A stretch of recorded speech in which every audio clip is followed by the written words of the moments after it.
Today I'm going to talk about 4 stances of MGTOW. These are the 4 different stances or categories that I've come to notice, and I've attributed colors to them. But these stances are real stances or categories that I've seen that in fact they do exist, and they've just not yet been categorized or brought to light. So the different stances or the different colors are the red, the gold, the black, and the white. Now, this is they're all MGTOW because of these reasons. All 4 of them do not seek any kind of dependency on women whatsoever.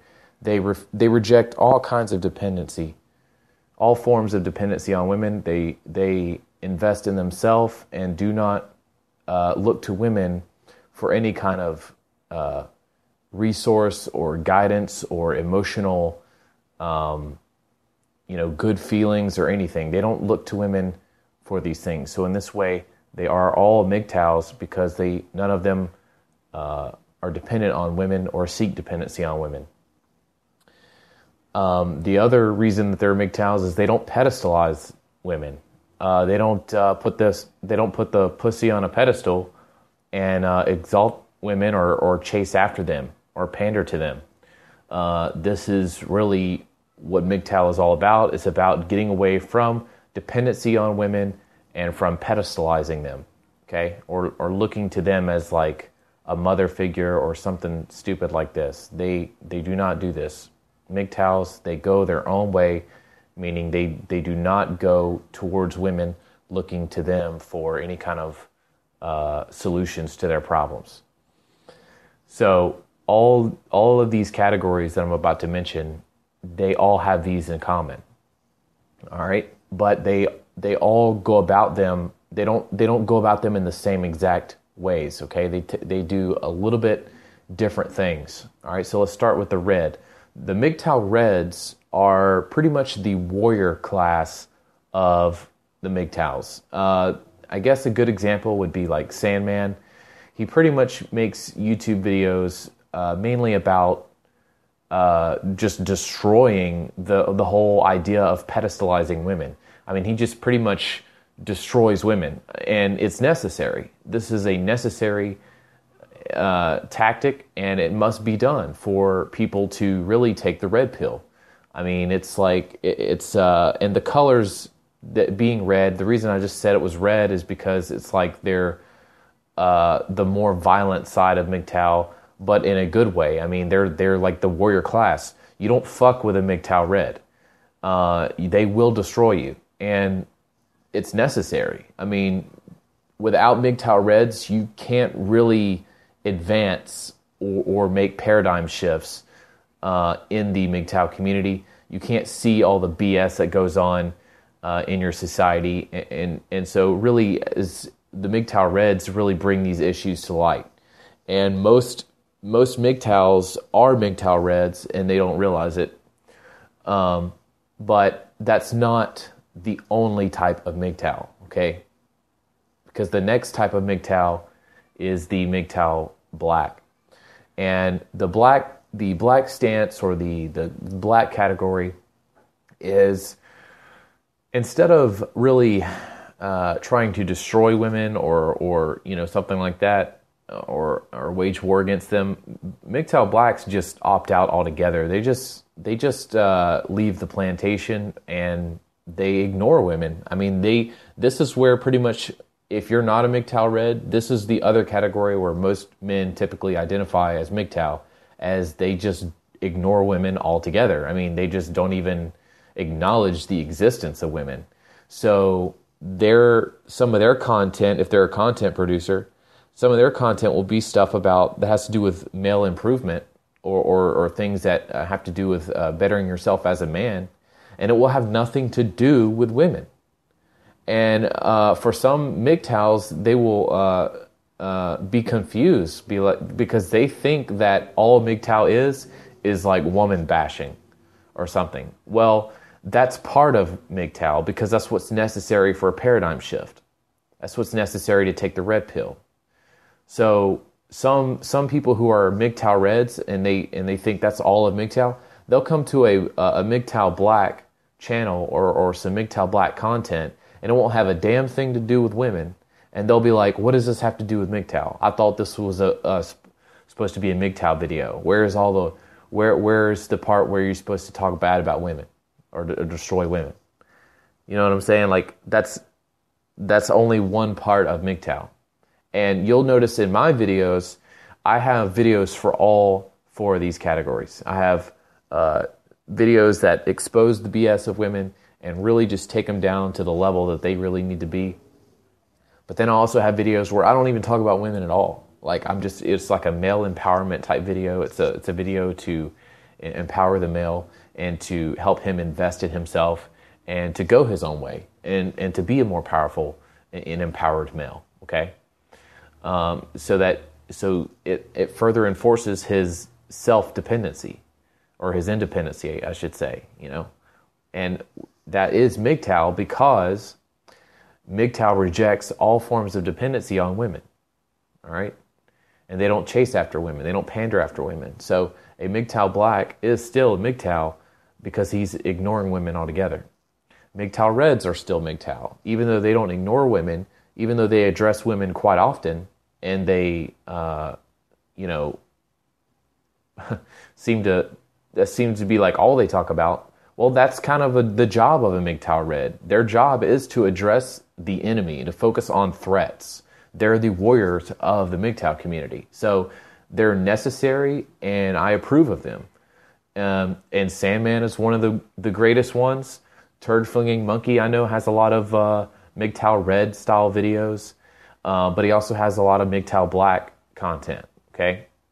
Well, there's the other two categories. There's the MGTOW Gold, which is one that it's kind of like a temporary one. You don't really want to be in it, but you kind of have to be in it. But, and then there's the MGTOW White. So let's go ahead and talk about the MGTOW Gold. The MGTOW Gold is actually the stance or category that I'm unfortunately in, and I don't want to be in it, but no MGTOW who's truly a MGTOW would want to be in it. But it's basically the kind of awakened while married stance. It's where you're technically still in a legally dependent situation, or you're in a situation where you can still get screwed over by women, or you're still vulnerable to women in a certain way, and this makes you a MGTOW Gold. You don't want to be in this stance for as long as, you want to get out as soon as you can. This is something where you don't want to stay in this, but because of legal situations or whatever, you're still trying to get out. So this is also what's called awakened while married or something like this. But it's what I call the MGTOW Gold. And it is a MGTOW stance. It is still MGTOW because you still have the belief system, and when you, in the ways that you can, you try to live the lifestyle of not having any dependency on women. It's a lifestyle choice that you've made, and you reject any future dependency, and any future decisions you do make are dependency on women, anti-pedestalization of women. So you are still a MGTOW even if you're Gold, but the MGTOW Gold is still a it's like the lesser form of MGTOW against your wishes. It's against your wishes. It's because of legal issues or something like this.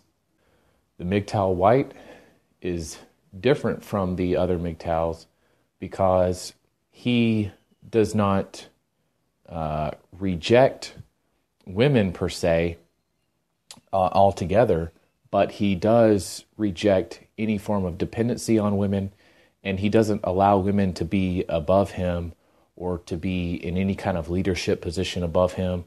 He just doesn't look to women for his guidance, his wisdom, his advice, his source of power. He does not look to women for any of these things. MGTOW Whites always invest in themselves, just like every other MGTOW. All MGTOWs invest in themselves, and they don't look to women to solve their problems. This is critical for all MGTOWs.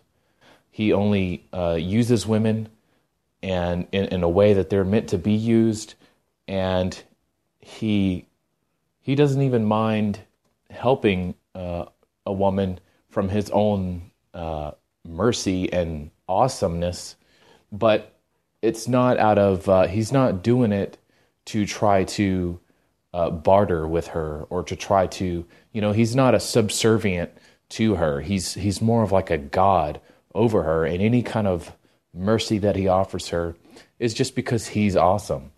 And it's not because he is trying to work out a deal with her or make some compromises as if she's on his level.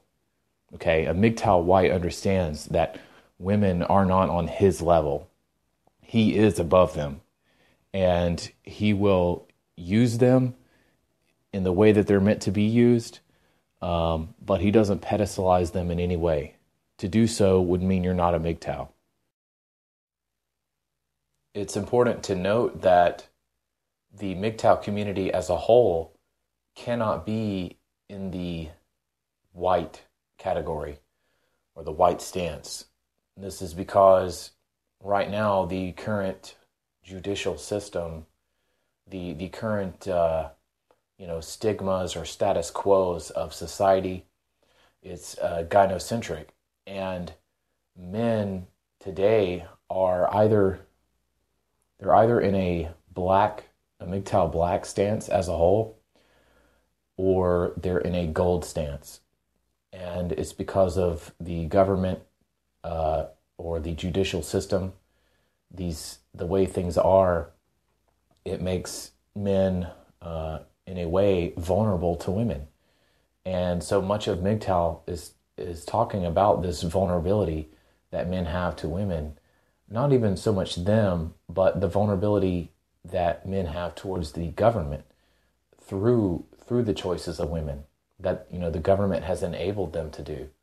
So much of MGTOW is about exposing these vulnerabilities and understanding that they exist. And so you're either as a whole, MGTOW is in a gold stance, and they don't want to be anymore. They want to go black.